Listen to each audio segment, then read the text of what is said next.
I cut my bangs very, very poorly this morning. It's been a hot minute since I've just sat down and like talked to the camera about some books. So that's what we're gonna do. We're gonna sit down and talk to the camera about some books.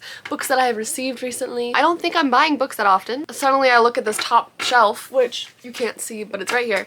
And it's suddenly just full. And I don't know how I got that full, but it is. And now I gotta haul so I can put them away on my bookshelves. First off though, it is 5:30 and I'm now drinking my Magic Mind. This is actually my last shot of it. So I thought I would do this fun oat milk or whatever your preference is. You can put one of these shots in here.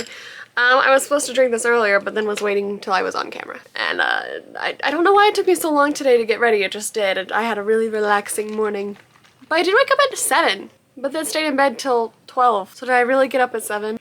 Anyways, I have Magic Mind here. I've been trying out Magic Mind for 15 days to see how I like it, see how it makes me feel, see how it improves myself. There is a citrus-like smell to it and taste. It has a citrusy thing going on. All the other days of Magic Mind, I've just been taking a shot, toss it back, bottoms up, you know, kind of a thing. I feel like I'm really bad at paying attention whether it affects me or not, and taking a shot of this has been like helping my brain get ready and be prepared and be able to focus on what I need to do for work. And people at work have been making the comment and they don't even know that I'm taking this. Magic Mind is a productivity shot that helps with anxiety, stress, getting better sleep, and I've been taking it for 15 days now, and honestly I'm kind of sad that I don't have any more to take. If you're interested, I have a code READING20. You can get 48% off your first subscription. Thank you so much, Magic Mind. This has been a fun experience. Let's get started on a book haul. This chair is really squeaky, so I'm sorry. This isn't going to be in any order because I don't remember in the order which I got these. And that first thing is Lady Macbeth by Ava Reid. This was sent to me. I am wanting to actually annotate this book, so I've been holding off on reading it because I also have the arc of this book. But this is a Lady Macbeth reimagining. I'm really bad at explaining books, so I'll read it for you. A reimagining of Lady Macbeth, Shakespeare's most famous villainess, giving her voice, a past, and a power that transforms the story men have written for her. I can't wait to read this one. We're getting into autumn, so I have like a list of books that I want to read this autumn. A book I bought in June was Don't Want You Like a Best Friend by Emma R. Elben. I actually started reading this. I got to page 36. This is a Regency romance of between two girls. It's 1857. Beth has just one season to snag a wealthy husband, or she and her mother will be out on the street. But Gwen, on the other hand, is in her 4th season and counting with absolutely no intention of finding a husband. They decide to team up and try to marry their parents off to each other. So it's like an 1857 Parents Trap, but queer and with like love matchmaking. It's interesting. I only got to page 36, 37. I will continue it someday. So I read it for a part of my vacation, and when I got back I just never picked it up again because I started reading something else, but I will continue this. Next, another book that was sent to me by Del Rey was an arc of Lucy Undying, a Dracula novel by Kirsten White. I've read stuff by Kirsten White before, I believe. Yeah, I read the Guinevere Deception trilogy by Kirsten White, and I really enjoyed the first 2 books in it. I really like her writing, so I can't wait to read like another series or another book by her. Lucy Westenra was one of Dracula's first victims, but her death was only the beginning. Lucy rose from the grave, a vampire, and spent her immortal life trying to escape Dracula's clutches. Iris. Iris is a girl's name, right? I think this is queer. Ooh, okay, but it is vampire. So this is also on my list to read this autumn. I have a lot of books in this haul that I am planning to read this autumn. This is on sale September 10th. It's gonna be perfect to read this fall. It's gonna be perfect. So it's definitely on my list. It is a thick book. This was a blind date with a book that I got, Never Judge a Lady by Her Cover. It is by Sarah McLean. When I went to Losteria Ball, this was included in one of the the package goodie bag thing I got. By day, she is Lady Georgina. She is an unknown founder of the city's most legendary gaming hell. For years, she has, a girl with a double identity we love. Handsome as sin, Dukin West is intrigued by the beautiful ruined woman who is now somehow connected to a world of darkness. Yeah, it's just a cute little romance. Well, maybe not a cute little romance. I mean, it's probably like a smutty little romance, but you know, a romance. This is The Reckoning of Roku by Randy Rebay. So it's an Avatar novel, and if you're new here, hi, hello, I'm obsessed with Avatar: Last Airbender. I'm so sorry, it's just me. I'm just my whole personality. It's taking over the world now, I guess, and I'm just here for it, okay? Look at this. Look at this. Look at the element. Avatar. I can't wait to read Roku's story. I have read both of the Kyoshi books, and I still need to read Yang Chen's books, but I'm just collecting these as I go because, you know. What is this about for Roku? Him and Sozin? I think it's just Roku's story. I participated, I bought, I guess. I don't know what the correct word is. My first ever Kickstarter, like I participated in one, still participating in one. I don't know what the term is. Backed, that's it. When Cassandra Clare announced she was doing a Kickstarter, I was like 100% in. So I got my first Kickstarter book, The Secrets of Blackthorn Hall by Cassandra Clare. That's all you need to know. I'm a Shadowhunter girly. I've read some of this. It's on her, like when she was first releasing it on Tumblr, and now I have it in my personal collection, and I do not regret backing this. It also came with a really pretty journal that has a bunch of artwork in it that I'm never gonna use because I don't want to ruin a really pretty journal. Don't be alarmed by the state of this book. I am very sorry. Okay, then that is Not in Love by Ali Hazelwood. It got pretty messed up. I read this. I went to Disneyland and I did a challenge to see how much I could read at Disneyland. If you want to see that video, it is, you know, I'll link it, maybe.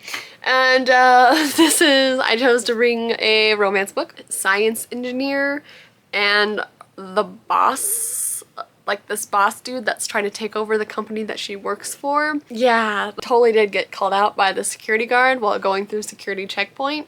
And he was like, "What book is that?" And I was like, "Oh, it's a romance." And he was like, "A smutty romance?" And I went, 100% it is. And he was like, "Nice."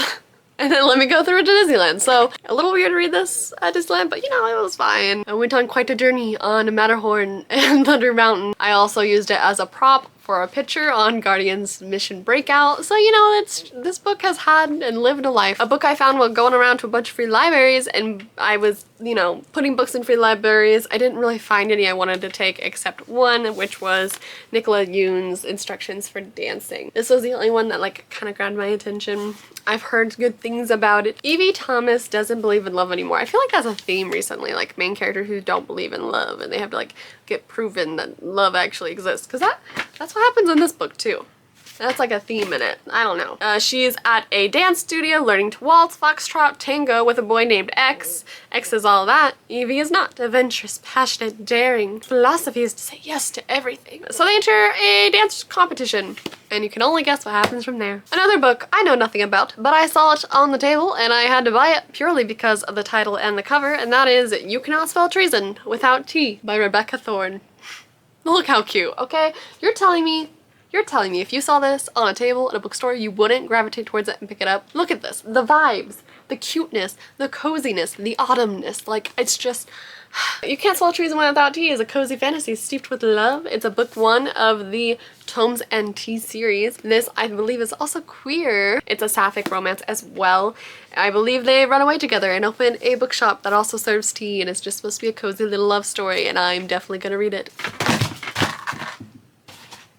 How did that even happen? Next, I got Fruits Baskets, number 10. I have 1 through 9 on my shelf, then 12. I was missing 10 and 11, and so when I go to the bookstore, I always look for 10 and 11. And they had 10 this time, so we got 10. Now I'm 1 book away from owning the complete Fruit Baskets series, and once I own them all, I'm going to binge and read them all.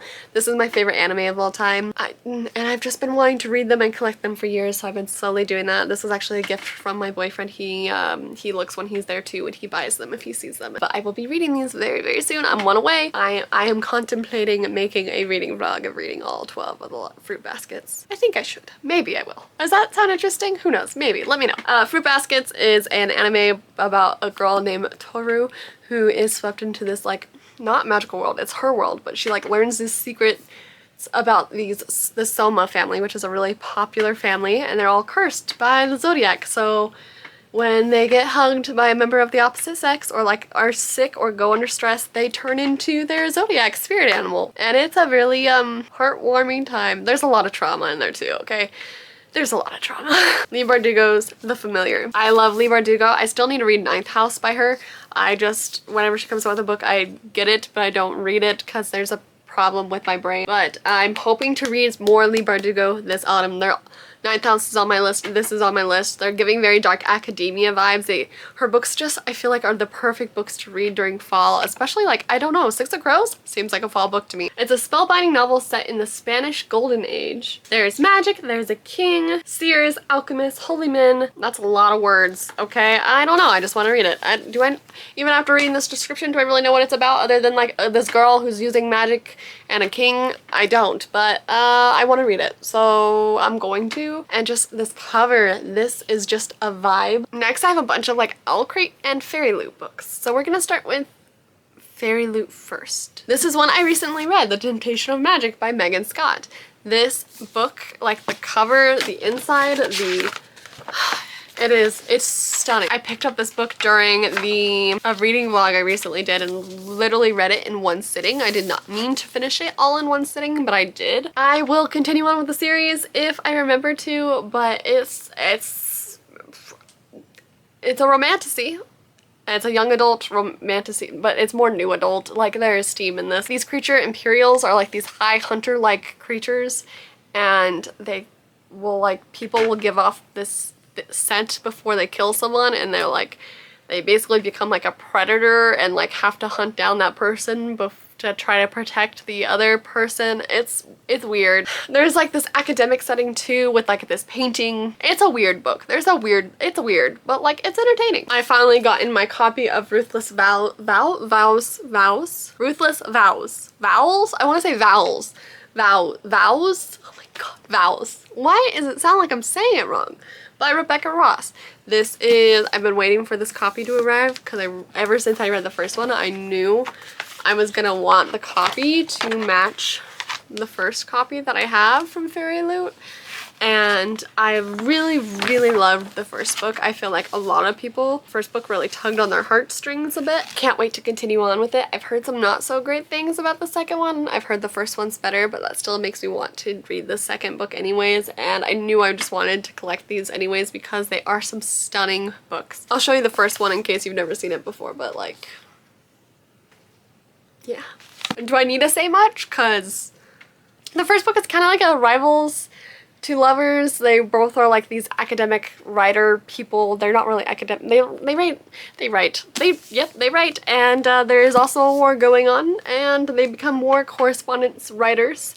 And yeah, it's a time. It is a fantasy world too, so there's just a lot happening in this book. I then got The Darkness Within Us by Trisha Levenseller. I can never say her name right. I've met this author a couple times. I adore her. I've read other books by her that I really, really like. This is the continuation from her one story that blew up. I think you can read it as a standalone too, but it's pretty. What is it called? The first book that isn't really the first book, because I believe they're both standalones, but I believe they're both in the same world or something like that. It's The Shadows Between Us. I did not like The Shadows Within Us, Between Us, whatever I just said. So I actually unhauled that book, but like, I'm gonna give this one a second chance because I do like the author a lot. And this is a really pretty edition. So I'm excited to read this one. She's a wealthy duchess, and her elderly husband dies, and now she has all the freedom and money she wants. And now a man claiming to be her husband's estranged grandson has turned up to steal her inheritance. Oh, her little sister. Okay, so this is the sister of the girl from the other story. This is the newest Fairy Loot book. So, like, I just got it in the mail yesterday, so if you haven't gotten your newest one yet, this might be a spoiler for you. But this is The Girl with No Reflection by Keshi Choi?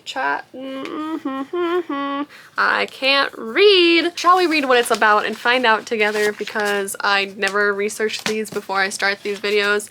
Sure. Princess. Ooh, she's a princess. Yang Yu believed in love once. Is this a trend? Is this a thing that's happening recently with books? Is girls that once believed in love but they no longer do? Why is this a trend recently? I don't know if I like it. Do you like it? Is this a trend? I don't know. I feel like I've read a lot of recent releases where this is a popular trope. Anyways, when she's chosen to wed the prince, Ying's dream of a fairy tale marriage fall apart. Her husband-to-be is cold and indifferent, confining Ying to a room for reasons he won't explain, and whispers swirl about 7 other brides who mysteriously disappeared after their own weddings. Is this a retelling? I know of a story like this. This is a debut novel. This feels like a retelling. And on the eve of her wedding, she unwittingly tears open a gateway and is pulled into another world, including a mere prince. He is kind and compassionate, unlike his real-world counterpart. Interesting. I feel like there's a fairy tale similar to this. The next Fairy Loot book is Sleep Like Death by Kaylin Bayron.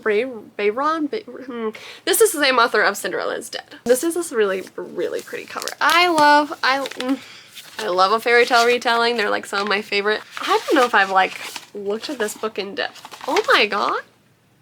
Wow. Eve is ready to be the queen's sword to be her vengeance. Princess Eve was raised with one purpose, to destroy the night, an evil sorcerer who terrorizes Queen's Bridge with his wicked magic. As she approaches her 17th birthday, Eve is ready to battle, but her mother, Queen Regina, has been acting bizarrely, talking to a strange mirror alone every night. A reimagining of Snow White's tale. This is the Fairy Loot edition, and I'm saying that for a reason because within the same day I got sent the same book again, but by Owlcrate. My Owlcrate subscription is a new thing, and I'm not sure how I feel about Owlcrate yet. I think most of the books have been a miss so far, and I just think it's unfortunate in this case that I got sent the same book. I really do like the green. If I really like this book, I will keep this edition because it's pretty. I just don't think it's as pretty as the other edition, if that makes sense. I just don't know if I need 2 copies of this, so I have to decide whether I'm getting rid of the Owlcrate or the Fairy Loot. I don't like the height difference. Owlcrate has been doing this thing where a lot of their books are shorter than like an average book, and I don't like it. Other Owlcrate book I got in a subscription was Of Jade and Dragons by Eber Chen. This book is also really pretty, but it's short. It's a short book again, and I don't know how I feel about the short books, okay? I feel like they shorten their books a lot and I don't get why. Ooh. Ooh. Is it worth it? This war we're fighting. I really like the naked hardcover on this. Like, it's a stunning book. Like, this one's pretty. I like this one more than the other one. I just don't know how I feel about Owlcrate right now. And it's new to me, so we'll give it a little bit more of a chance. This is about 18-year-old Ying dreams of becoming a world-class engineer like her father, but after his unexpected murder, a heartbroken Ying is determined to discover why anyone would threaten a man who ultimately chose to quiet life over fame and fortune. Left with only a journal of her father's engineering secrets and a jade pendant snatched from the assassin, Ying follows the trail to the capital and the prestigious Engineer Guild, a place that harbors her father's hidden past. Disguised as her brother. Okay, so like a secret guild, she's pretending to be a boy, there's a war happening. So this book does sound interesting. And I just wish it was the dollar. Like, why does Owlcrate shorten their books like this? I don't get it. Castle of the Curse by Romina Garber. This one is tall. It just feels a little cheap. Like, this part is really pretty too. This one just doesn't sound super interesting to me. I don't know why this one feels cheap to me, like just the quality of it feels cheap. After a mysterious attack claims the lives of her parents, all Estella has left is her determination to solve the case. Suffering from survivor's guilt so intense that she may be losing her grip on reality, she accepts an invitation to live overseas with an estranged aunt and at their ancestral Spanish castle. Is this vampires? It's a delicious and dark gothic romance filled with twists and turns that will keep you guessing until the very end. I don't know why it feels cheap. Like, it looks beautiful, but it just feels cheap. What the River Knows by Isabella Bones, which I've read this book. I really loved it. It's like my favorite book so far of this year, and so when I saw Owlcrate, that someone was selling this Owlcrate edition, I knew I had to buy it because I'm just obsessed. I'm obsessed with wit, okay? But yeah, it's a really pretty edition, and I knew I had to buy it. And I'm really impressed with like this edition. What the River Knows has been like one of my favorite reads of this year. This is a story about a girl named Inez who lives in Argentina, and she travels to Egypt when her parents go mysteriously missing and are presumed dead. So she travels there to try to discover what went on, what's like the secret is, what really happened to her parents. There she meets Mr. Wit, who is like one of my favorite fictional crushes, and her uncle is also there, and they go on this like wild journey in Egypt, what she isn't really invited on, but she kind of just like sneaks into. Yeah, but I loved this book so much. It's a new favorite, and I'm gonna collect the editions when I can. The 2 books I have bought separately from the subscription I really like. So this is Vacation by S.T. Gibson. I don't know how to speak today. S.T. Gibson is the same author who wrote A Dowry in Blood, and I really loved it. So as soon as I saw this like edition, I already wanted to read this book, so I bought it because it's stunning. Stunning, stunning, stunning. I'm pretty sure this is a polyamorous relationship. And David's days are numbered. His death looms at his door. He reaches out to his ex-boyfriend and the secret social rival, Reese. The only way to get to Reese is through his wife, Moira. This is a first book. I don't think I realized this was going to be a series. I really loved A Dowry of Blood. I loved how it was written, so I'm excited to jump into this one. I'm really bad at explaining books, guys. I'd like to go into books not knowing much. I don't know if this is weird or like if I'm the only one that likes not to really know what a book is about when I jump into it. I feel like the synopsis gives a lot away that I don't really want to know. I like to know like a trope or two. That was 22 books. Oh my god, I need to stop buying books. I don't go out of my way to buy books. They just come to me, they show up, and I don't reject them, okay? It happens. I pre-order a lot of books. I pre-order and I'm subscribed to Fairy Loot and Owl Crate, so it happens. And then they just show up and it's like, oh my god, I didn't pay for this because I paid for it months ago. And that doesn't count anymore. Girl math. I don't think people realize how long vlogs take to edit and how much footage I have. I record a lot of useless stuff for vlogs, and then I have to go through like 5 hours of footage and get it down to like 20 minutes. It's a problem. So I really love these kind of videos. They make it really easy, so I thank you for watching these kind of videos because it makes me make more of them, which I love. Magic Mind, if you want it, don't forget to use my code READING20. I'm kind of sad that this is my last day of using it. It's time to rearrange these shelves and decorate them. I love decorating my bookshelves for the holidays. Well, I didn't really do it for Christmas or anything like that. I think I'm ready for a change behind me. I am going to go into my spooky shelves, which I love. I will have to go out and buy some like new spiderweb and like decorations for them because every year I add a couple little new decorations, which I love to do. And it's time to spookify these shelves and make them all spooky and fall-like, which will be my next video. I'm gonna be decorating these. I'm so excited. It's still like 100 degrees outside. Am I going way too early because it's the end of August? Yes, but I can't wait, okay? We can't wait anymore. Thank you so much for watching. I will see you next video. Rosie will also see you next video. You act like you want nothing to do with me right now, but you are purring. Okay. She just circled back around to me, see? She acts like she hates me, but I know she doesn't.